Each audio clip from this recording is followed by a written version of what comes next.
Halo Lir, bagaimana kabarnya? Pasti sehat semua ya. Di video kali ini kita sudah sampai di part 5-nya dari serial Woshida Senshan. Tapi sebelum kita ke videonya, jangan lupa subscribe dan nyalakan loncengnya agar kalian bisa mendapatkan video terbaru dari Nova Movie. Tanpa berlama-lama lagi, langsung saja kita ke videonya.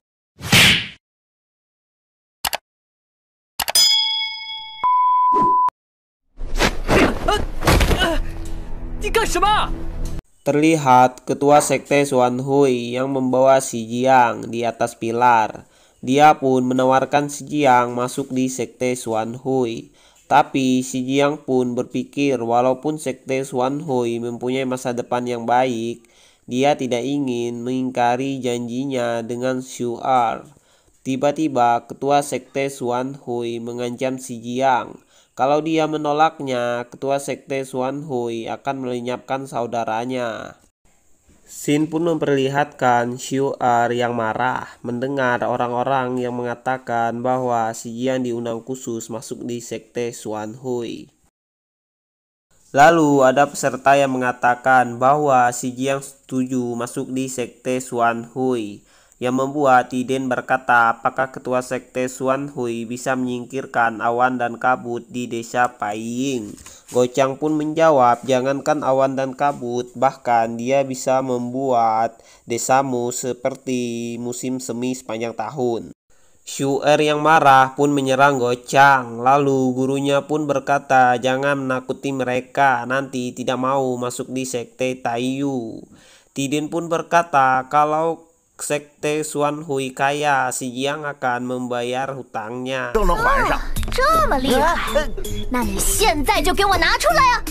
Tiba-tiba si Jiang datang dan menanyakan apa yang mereka ributkan, yang membuat dirinya dihajar oleh Xu Er.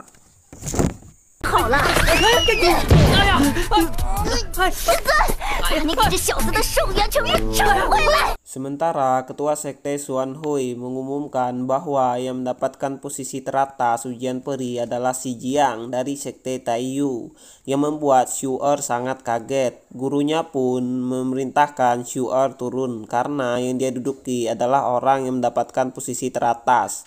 Dia pun sangat malu dan berteriak. Ketua sekte Xuan Hui pun melihat si Jiang dan kawan-kawannya tidak kenal takut, dia pun menyerahkan sepatu jipingnya kepada Song San.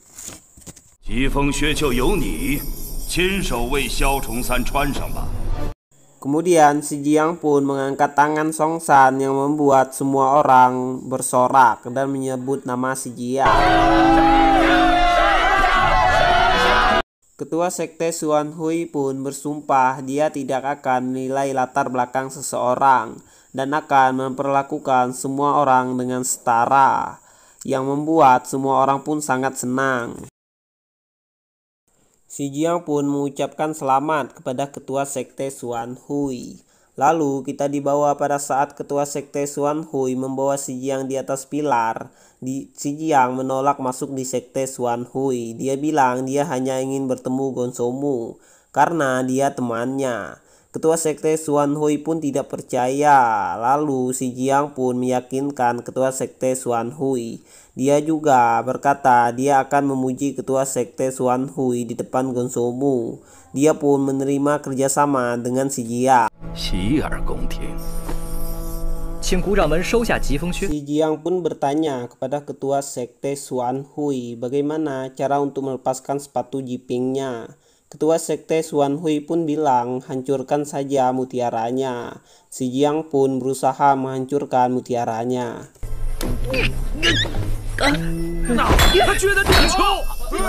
Si Jiang pun berhasil memecahkan mutiaranya dan sepatu jipingnya keluar, yang dimana mengeluarkan sinar yang sangat terang. Si Jiang pun heran kenapa sepatunya sangat kecil. Lalu ketua sekte Xuan Hui pun menjawab kalau sepatunya bisa terpasang otomatis di kaki. Pada saat si Jiang ingin memasangnya di kaki Song San, tiba-tiba Xiu menghentikan mereka. Dia bilang tidak rela kalau harta dari sekte Yuling dicemari. Lalu ketua sekte Xuan Hui pun bilang kalau dirinya lah yang memberikan sepatunya secara khusus kepada Si Jiang dan Song San, yang membuat Xiu pergi. Kemudian Si Jiang pun memberikan sepatunya kepada Song San. Dia berkata bahwa sepatunya juga dibuat oleh Bibi Xiao. Si Jiang pun berkata kalau sepatu Jiping adalah harta karun yang diinginkan semua orang. Dan dia pun memberikannya kepada Song San, yang membuat semua orang pun berteriak menyebutkan nama Si Jiang.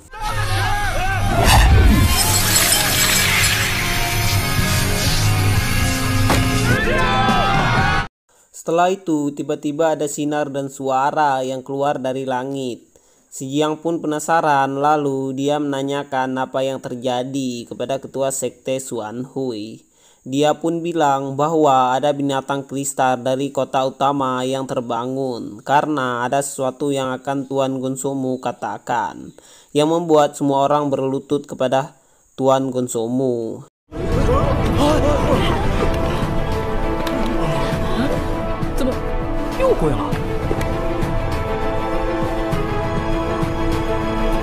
Setelah itu, Si Jiang pun memerintahkan Gonsomu keluar, yang membuat Si Jiang dimarahi oleh ketua sekte Xuan Hui karena sudah berkata tidak sopan kepada Gonsomu dan memerintahkan Si Jiang berlutut.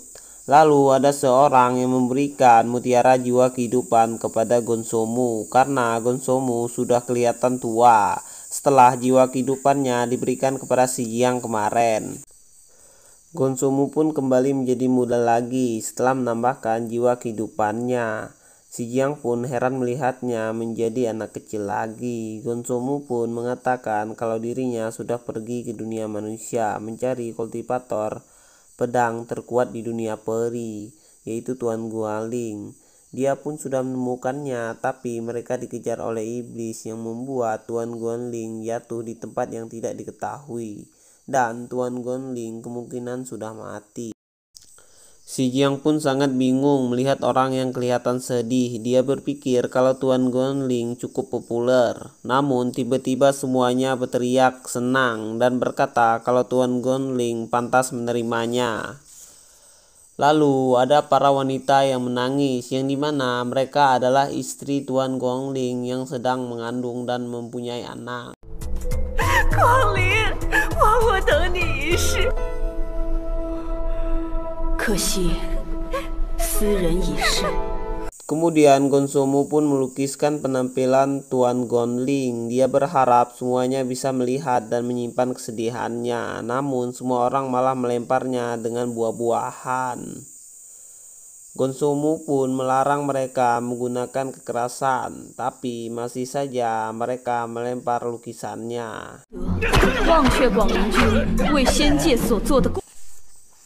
Si Jiang pun tidak mau bertemu Gonsomu karena Tuan Guangling berada dalam dirinya. Dia takut menjadi ayah dari anak Tuan Guangling. Tiba-tiba ketua sekte Xuan Hui memegang pundak Si Jiang yang membuat dirinya terkejut. Dia pun mengatakan dalam beberapa hari dia akan mengatur jadwal pertemuan Si Jiang dengan Gonsomu.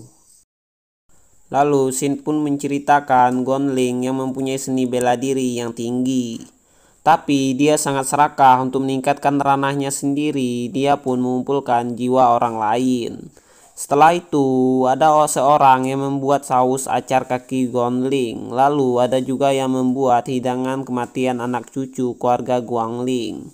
Lalu dia menceritakan kalau Guangling juga pernah berlatih sihir. Dia bisa mengambil alih tubuh orang lain, yang membuat semua orang menyediakan hidangan dengan nama Guangling untuk mengingatkan Si Jiang agar tidak menempuh hidup seperti Guangling. 菜肴不仅是为了庆贺，也是大家对十公子的提醒。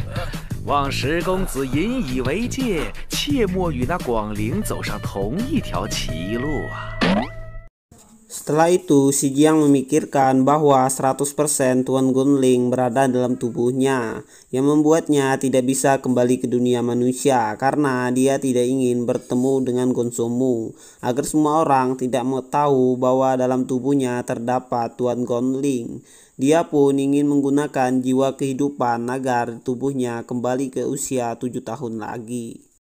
Kemudian dia memanggil Shu'er lalu bertanya berapakah jiwa kehidupan yang harus dikumpulkan untuk menjadi anak-anak seperti Gonsomu, yang membuat semua orang tertawa. 石公子真爱开玩笑。 Shu'er pun menjawab kalau si Jiang harus mempunyai bakat yang luar biasa agar bisa mendapatkan jiwa kehidupan yang banyak. Tiden dan Erci pun yang sedang makan hidangannya dimarahi oleh Shu'er. Dia bilang itu untuk si Jiang. Lalu si Jiang pun memikirkan bahwa dirinya harus mengatur rencana untuk mendapatkan jiwa kehidupan yang banyak. Dia pun menanyakan apa rencana Tiden dan Erci. Erci pun bilang bahwa dirinya akan membuka toko jahit dan Tiden akan membuka toko pandai besi yang hebat. Sedangkan Songsan akan kembali ke desa Paiying. Dia akan mengajar orang dari desa Paiying cara memanjat tebing seperti yang diajarkan si Jiang. 回去后，我会好好教给其他人的。冲三，疾风靴还是交还给你，麻烦你拿去换些寿元，用寿元求得大仙，替飞云村拨云散雾。 Setelah itu, Songsan pun diantar pulang ke desa Paiying dengan burung kertas. Dia pun berpamitan dengan si Jiang, Erci, dan Tiden. Scene pun berpindah yang dimana si Jiang berpamitan dengan Erci dan Tiden karena mereka berbeda sekte. Lalu si Jiang berkata bahwa sekte Taiyu tidak seburuk yang dirumorkan. Guru mereka pun berkata kalau mereka harus berhati-hati dengan perkataan dan perbuatan, juga patuh dengan aturan. Jangan sampai merusak reputasi sekte Taiyu. Mereka pun berjalan dan masuk ke sekte Taiyu. Pada saat datang, si Jiang pun sangat kaget karena dilihat dari luar sangat megah, tapi di dalamnya seperti pasar petani. Gurunya pun mengenalkan sekte Taiyu dan para seniornya juga. Tiba-tiba Shu'er pun menangkap anak babi. 这是我们宗门的吉祥宝宝，可可。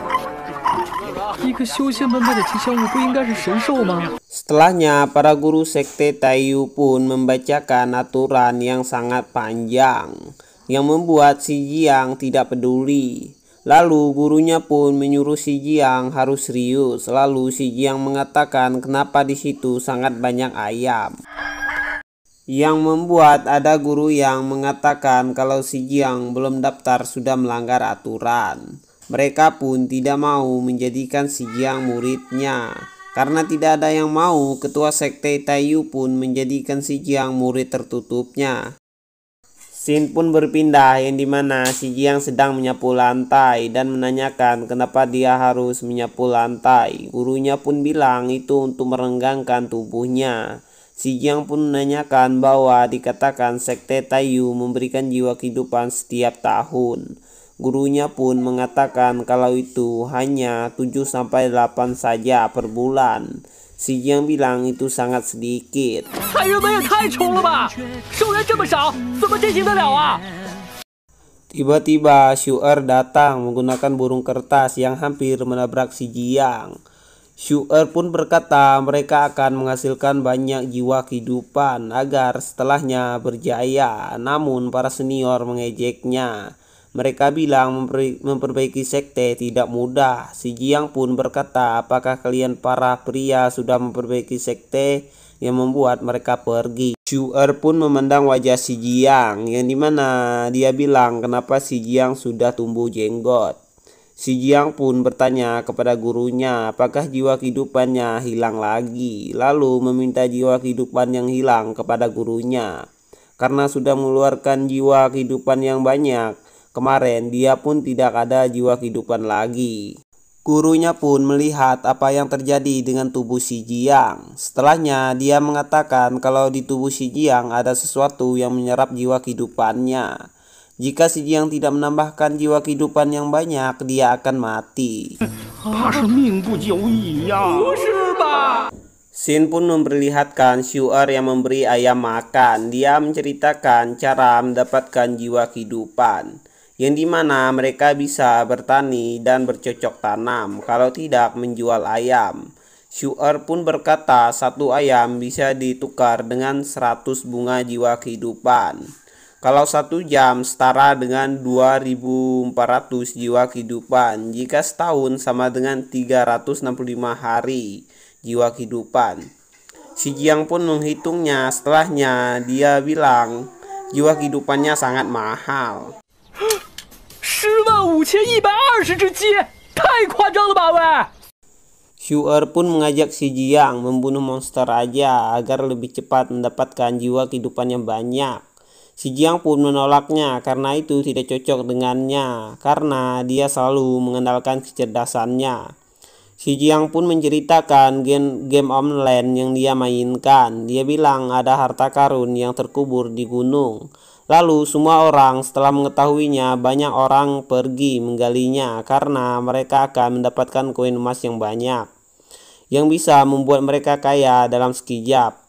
Setelahnya ada seorang pemuda yang malang, tidak terburu-buru. Pada saat hartanya akan digali, pemuda itu membeli biji besi dengan harga yang sangat murah. Lalu dia membuat alat untuk menggali hartanya dan menjualnya kepada para penggali yang sangat banyak. Dia pun mendapatkan koin emas yang banyak sekali dan bisa membeli 7-8 harta karunnya. Shu'er pun bertanya kenapa si Jiang sangat mudah mengarang cerita, dan si Jiang bilang karena pemuda itu adalah dirinya sendiri. Lalu Shu'er pun bertanya apakah si Jiang kaya dan pintar. Shu'er pun meminta si Jiang membayar jiwa kehidupan yang dia gunakan kemarin. Kakak senior pun menanyakan berapa banyak jiwa kehidupan yang digunakan si Jiang. Serentak saja membuat si Jiang membawa Shu'er pergi dari situ dan memuji Shu'er agar dia bisa mengatakan yang dia tanyakan. Dia pun bertanya apakah ada tempat di sekte Taiyu yang tidak ada di tempat lain. Shu'er pun bilang hanya ada hewan ternak saja. Tiba-tiba ada seorang datang meminta bantuan karena gurunya baru saja datang menjual bahan obat. Yang membuat si Jiang bertanya apakah itu seperti obat yang dia makan dari Gochan kemarin. Membuat si Jiang ada ide untuk menjualnya. Dan part 5 pun selesai. Oke, sampai jumpa lagi di part 6 nya ya. Gue Nova Movie pamit undur diri dulu.